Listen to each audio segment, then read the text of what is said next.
We'll continue with the same chapter number 19, that is adjustments in the preparation of financial statements. इसमें हमने 11 तक adjustments कर ली थी। जो लास्ट आपने की थी that was interest on drawings, है ना। अगली एडजस्टमेंट लिखिए जो है next is abnormal loss of goods. Abnormal loss of goods, what is the meaning of this abnormal? इसका loss by fire or something natural calamity. Loss by fire, loss by accident, loss by death. Abnormal means which is not normal. That is abnormal, है ना। दो होते हैं losses, एक होता है normal loss, एक होता है एबनॉर्मल लॉस। नॉर्मल आपके सिलेबस में नहीं है, but to understand the meaning of abnormal loss we need to know the meaning of normal loss also. Normal loss is that loss which could have been controlled, which can't be controlled actually. Which can't be controlled, which can't be avoided, that is normal loss. से अगर हमारा काम जो है वो कोल का है ना, हम कोल के ट्रक वगैरह या गाड़ियाँ वगैरह लोड अनलोड करके कस्टमर के पास भेजते हैं, can we avoid that wastage? जो छोटे छोटे से पार्टिकल से निकल जाते हैं, भी अवॉइड कर सकते हैं। कोल को हम ऐसे रखेंगे, क्या ऐसे कर करके कि वेस्ट ना हो जाए, तब भी वो वेस्ट हो गई होगा, दैट इज नॉर्मल लॉस, होना ही है ना। हमारा काम पेट्रोल डीजल का है, सपोज इवेपोरेट होगा ही होगा, कुछ तो वो खराब होगा ना, सारा तो नहीं पहुंच जाए, that is normal loss which can't be avoided.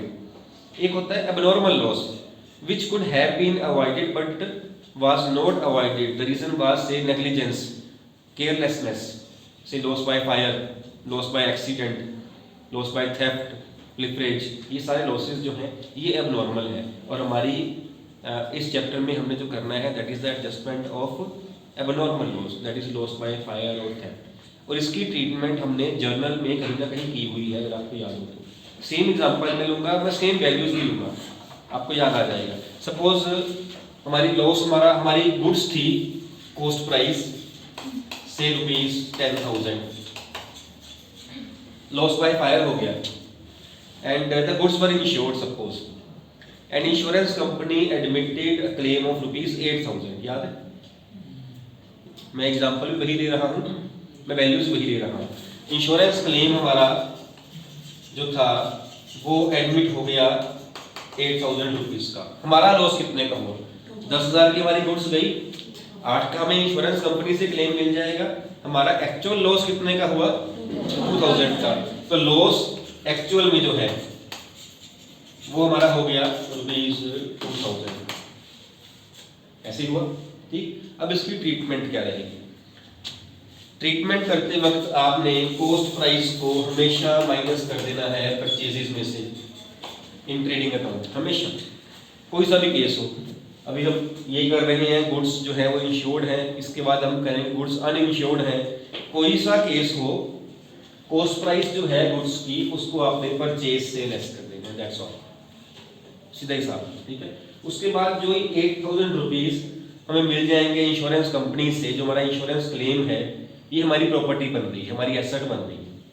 पैसे लेने हैं ना हमने इंश्योरेंस कंपनी से, इंश्योरेंस कंपनी हमारी डेटर बन रही है, उसने पैसे हमें देने हैं। कहाँ आनी चाहिए? डेटर है एसेट्स में, बैलेंस शीट में एसेट्स में आ जाएगी, this will be in the balance sheet asset side. और ये ₹2,000 जो हमारा लॉस हो गया ये आ जाएगा आपका P&L में डेबिट साइड पे। तो profit and loss account debit में उतना पोर्शन आएगा जितना हमारा एक्चुअल लॉस हुआ। 10,000 की गुड्स गई, 8,000 क्लेम मिल गया, हमारा लॉस कितने का हुआ? हमारी पॉकेट से कितना गया? ₹2,000, 2,000 गया, 2,000 हमारे प्रॉफिट लॉस में आ जाएगा। जितना पैसा लेना है हमने वो आपका आ जाएगा इंश्योरेंस क्लेम या इंश्योरेंस कंपनी लिख के एसेट साइड बैलेंस शीट में। और ये ₹10,000 जो कॉस्ट प्राइस थी गुड्स की, ये हमेशा परचेज से लेस होगा, बिकॉज हमारी गुड्स कम हो रही है। Getting my point? अगर सपोज यहाँ पे 8,000 की जगह 9,000 होता, फिर क्या करते आप?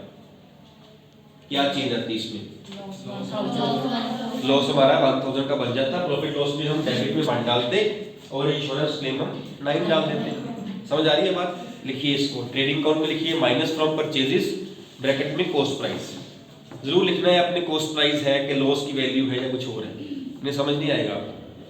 ये ऐसी एडजस्टमेंट है, तीनों में आ सकती है। चाहे आप एग्जांपल लिख लीजिए 10 और 2 और 8 वाले, ठीक। अपने प्रॉफिट लॉस अकाउंट में डेबिट साइड एक्चुअल लॉस मतलब cost price minus insurance claim, है ना, 10,000 माइनस 8,000 2,000। और बैलेंस शीट में एसेट साइड पे इंश्योरेंस क्लेम, जितना पैसा हमें इंश्योरेंस कंपनी से मिल जाना है, that is in this case rupees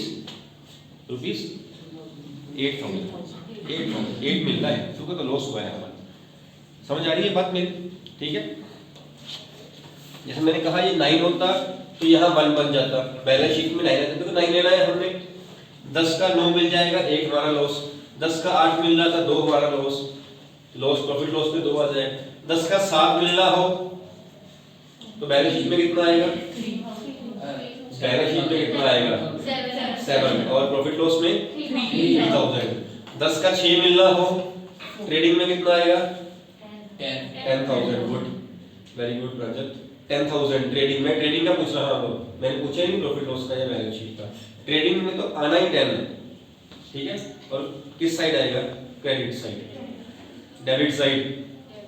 yes sir, एक आंसर ठीक दे दिया, अब ये ठीक है, बस अब गल बन गई है ना। डेबिट साइड आना है और माइनस होना है, क्रेडिट साइड नहीं आना है, कॉस्ट प्राइस। अगर ये 10 का 10 मिल जाए फिर क्या होगा, फिर लॉस हो गया। हाथ खड़े करो, क्या ट्रीटमेंट रहेगी। Goods lost worth rupees 10,000, insurance company admitted full claim. Think about this, take 15 second, no problem, take 15 second. उल्टा पिछले वाले से इजी है, still I am giving you 15 seconds. Goods worth rupees 10,000 were destroyed by fire or accident, any case, and insurance company admitted full claim. सारे सोच सकते हैं बेटा, सारे सोच सकते हैं, ऐसा नहीं है कि किसी को एक नहीं सोचने वाला काम 5 साल बंद हो गई। सभी सोचिए, सोचोगे तो नॉलेज अप्लाई होगी, तो कोई ट्विस्ट क्वेश्चन में आएगा तो आप कर लोगे। सिर्फ बुक वाले क्वेश्चन नहीं करने हमने।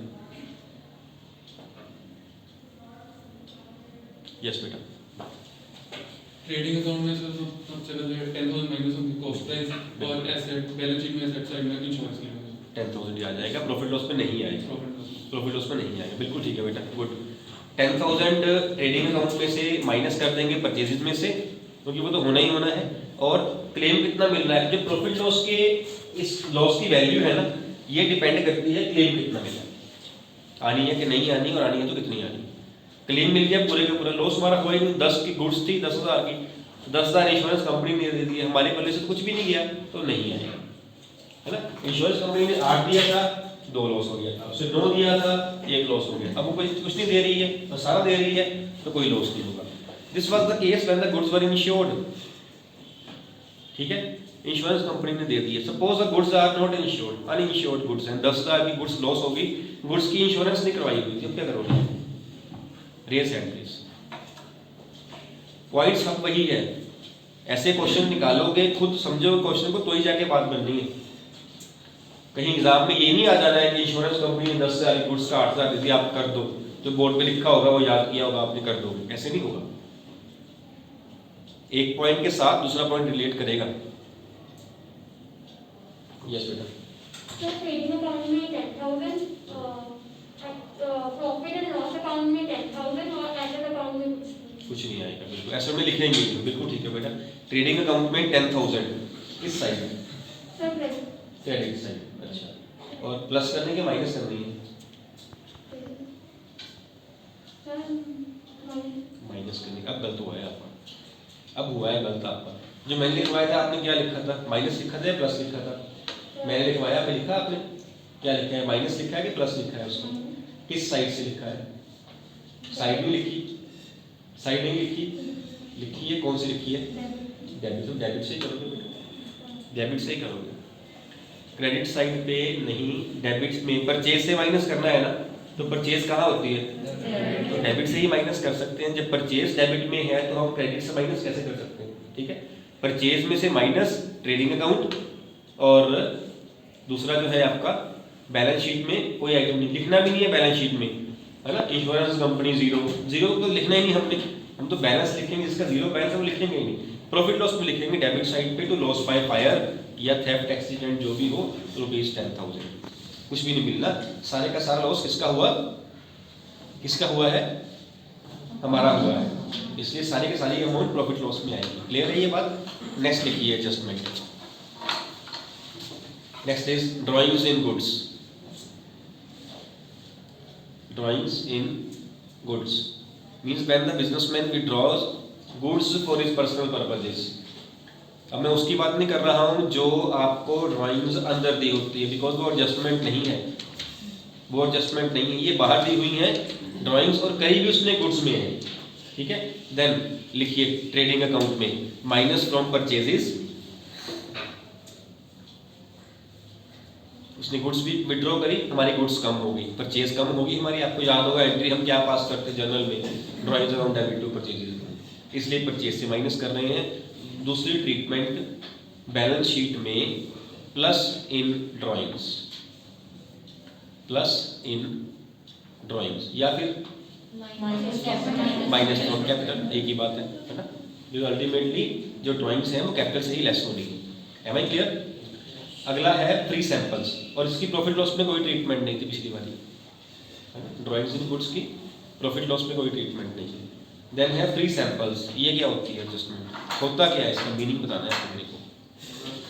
सर एडवर्टाइजमेंट, एडवर्टाइजमेंट कैश में, no sir minus from purchase, goods में, गुड्स में ट्रीटमेंट नहीं पूछी अभी, माइनस जो advertisement in goods. Free samples क्या होते हैं, जैसे बहुत कॉमनली, वैसे तो कई बार ना घर पे भी वो कोई अपना सामान दे जाते होते हैं अपनी ऐड करने के लिए फ्री में। बहुत साल पहले शैम्पूज, किसी कंपनी को शैम्पू नहीं, सॉरी वो वॉशिंग पाउडर था, और नया उन्होंने लॉन्च करना था, उन्होंने छोटे छोटे पाउच ना, छोटे छोटे बिल्कुल 10-10 का आपके पाउच टेस्टिंग के लिए घरों पे दिए थे कि आप चेक कर लो, सो दैट कि आप बाद में हमारा सामान परचेज कर सको।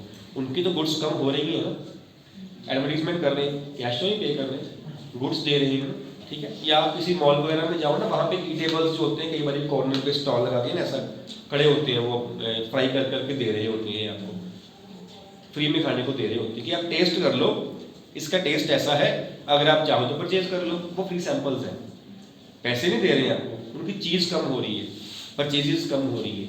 फ्री सैंपल्स हैं, परचेज में कम, परचेजेस कम होंगी, परचेज से ही लेस किए जाएंगे।